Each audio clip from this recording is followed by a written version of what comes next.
O que acontece? De que maneira, pastor Edson, que essa igreja está sendo conduzida? Mas o que eu quero dizer? Que nós lemos aqui no último ponto,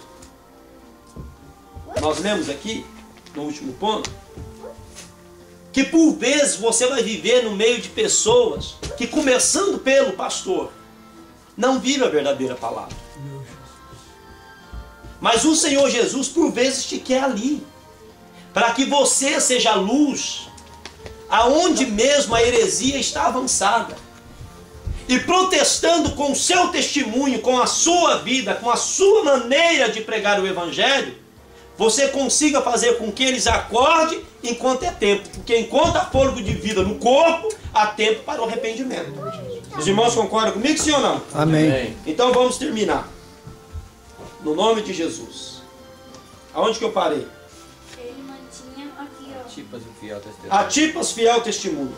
Muito provavelmente, Antipas havia precedido o destinatário da carta, ou seja, o pastor, quando recebeu a carta.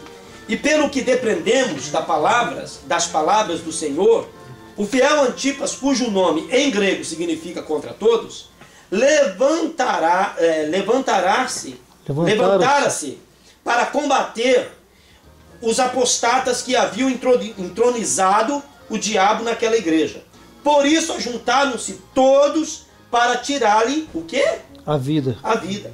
Conforme denuncia Jesus, o qual foi morto entre vós, onde Satanás habita. Apocalipse 2,13. Sim, Antipas não foi morto pelas autoridades romanas. Antipas não foi morto pelo Estado, não. Antipas foi morto pela igreja, ou seja, ele foi morto pelos que se diziam irmãos. Por consequente, caberia ao atual anjo de Pérgamo continuar a luta de Antipas. Levantar-se-ia ele contra os que detinham a doutrina de Balaão e sustentavam o ensino dos nicolaítas? O que aprendemos aqui? O pastor da igreja em Pérgamo manteve uma postura impecável, como servo de Deus, mesmo vivendo em uma cidade idólatra e maligna. Irmãos, o atual momento que nós estamos vivendo como igreja, o atual momento que nós estamos vivendo como sociedade, não é para que eu e você venhamos a nos conformar com este mundo, não. É para que eu e você nos transformamos pela renovação do novo entendimento que tivemos, que é o Evangelho da Paz, não é?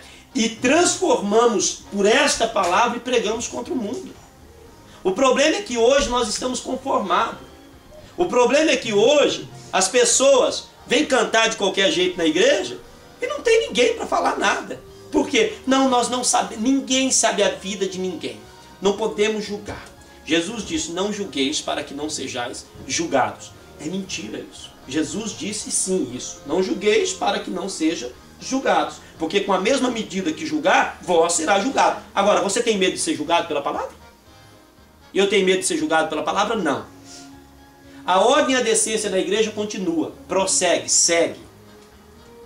O mesmo Jesus que disse para mim e você, para que nós venhamos a entender que não podemos julgar, porque com a mesma medida que fomos julgados, podemos ser também julgados, ele diz para que nós possamos zelar da igreja. Nós recebemos esse tesouro em nossas mãos para prosseguir com ele. O problema é que hoje nós se escoramos nesta palavra para viver uma vida de qualquer maneira e deixar que os nossos irmãos em Cristo Jesus também vivam. Nós não podemos de fato julgar, irmãos. Mas as obras sim revelam quem eu sou. As obras sim revelam quem você é.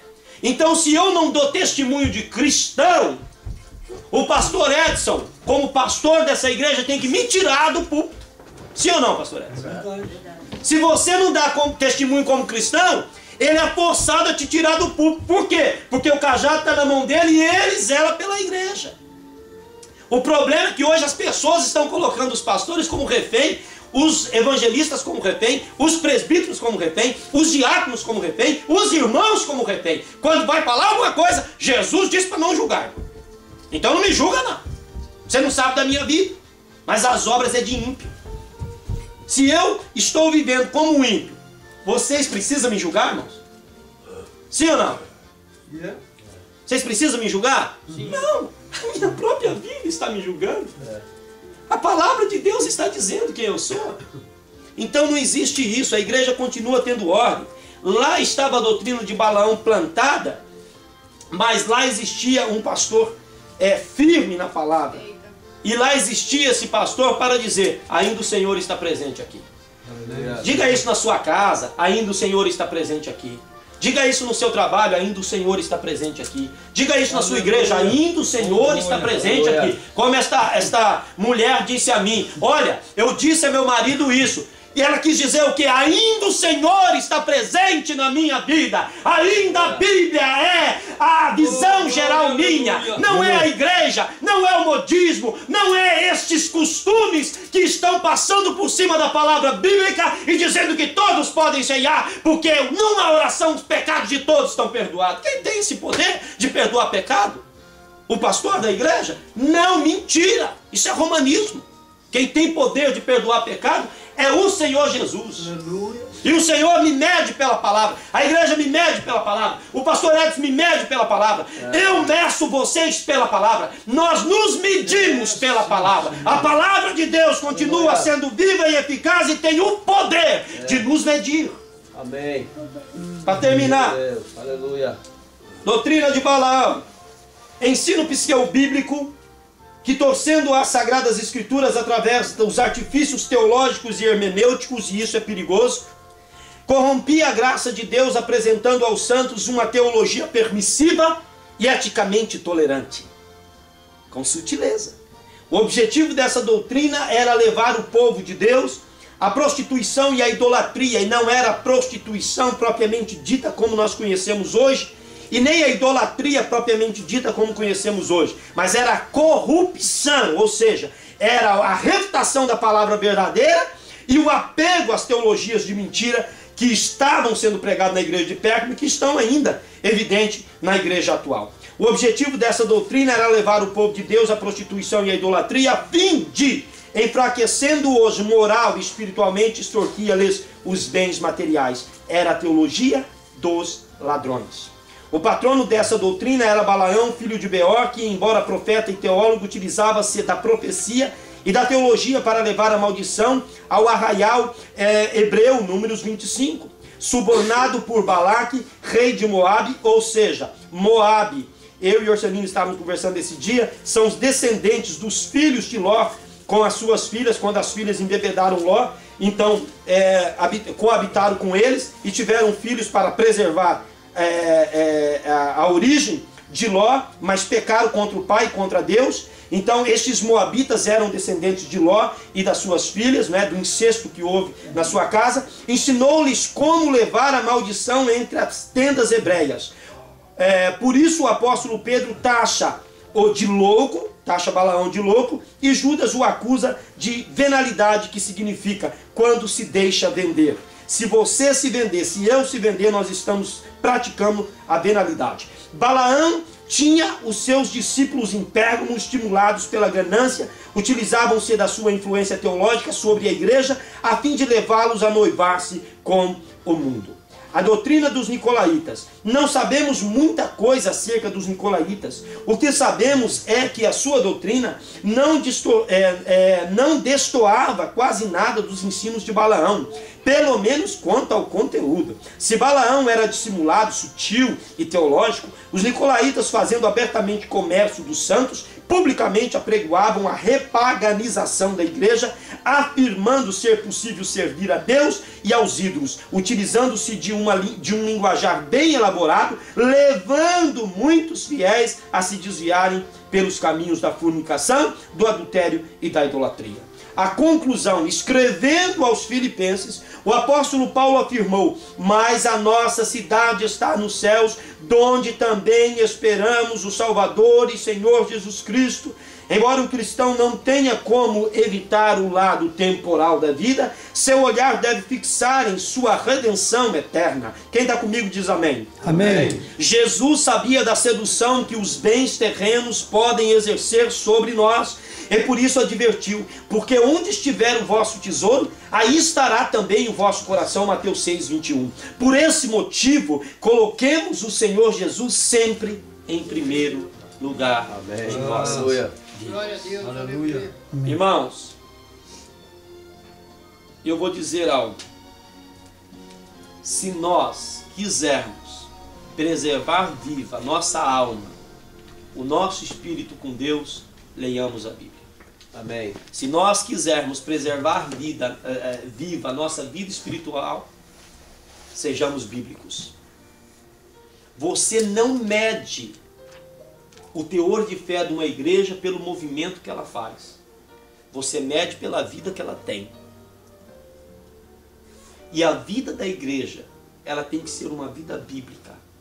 Não é barulho que vem ou que tem que me chamar a atenção. Não é muito movimento, não. É vida bíblica. Temos que dar testemunho no privado. Aonde mesmo ninguém está te olhando, você tem que dar testemunho. O Senhor Jesus disse assim, ó, quando orares, entre no seu quarto, feche a porta. Para quê? Para que ninguém veja. E ore ao Pai que está no céu. Ou seja, quando eu tenho a prática da oração na minha vida, eu ando orientado pelo Espírito. Quando eu tenho a prática da leitura bíblica, eu ando orientado pelo Espírito. Quando eu sou participante, porque daí a consequência da escola dominical aqui nas quarta-feiras, ou nos domingos lá em Brito, eu estou andando orientado pelo Espírito. Quando eu vou no culto, não motivado pela bênção que eu possa receber, mas motivado, sabe por quê? Pela vida que eu levo no particular com Deus, eu tenho a vida na minha vida eu tenho a vida que é Deus. Aleluia. Então, no nome de Jesus, coloquemos de pé antes de passar para o pastor Edson, façamos uma oração no nome do Senhor Jesus Cristo, depois eu devolvo a oportunidade, desculpe pelos minutos que eu passei, e entendamos que nós não podemos julgar ninguém, mas as obras minhas e suas nos julgam e nos revela quem somos. Então, se as obras minhas revelam quem eu sou, e se eu estou vivendo uma vida de maneira herética, protesta contra mim. Porque certamente protestarei contra você para proteger e defender a minha fé e para que a palavra de Deus continue sendo viva e eficaz na minha vida e também na sua vida. Amém? Oremos ao Senhor. Senhor, meu Deus e meu Pai, te damos graça nesta noite pela oportunidade que tivemos. Aleluia. Senhor, talvez eu não consegui transmitir aos irmãos tudo que tinha que ser transmitido. Mas, meu Pai, eu entendo que cada um teve uma revelação, quem sabe, diferente da minha, neste ensino. Senhor, mas o importante é que todos nós ouvimos a Tua palavra. O importante é que todos nós criamos uma consciência que ser crente não é ser crente aqui no público, mas é ser crente lá no privado. E para proteger a igreja devemos conhecer a Bíblia e ser devoto da Bíblia, Senhor, para não deixarmos a heresia nos inundar e inundar a igreja da qual estamos servindo. Amém. Deus abençoe o pastor Edson, abençoe esta igreja, abençoe os irmãos, em nome do Senhor Jesus Cristo. Eu agradeço a oportunidade, meu Pai, no nome de Jesus, amém. Podeis sentar o pastor Edson, que me deu a oportunidade. Obrigado, pastor. Glória a Deus. Aleluia.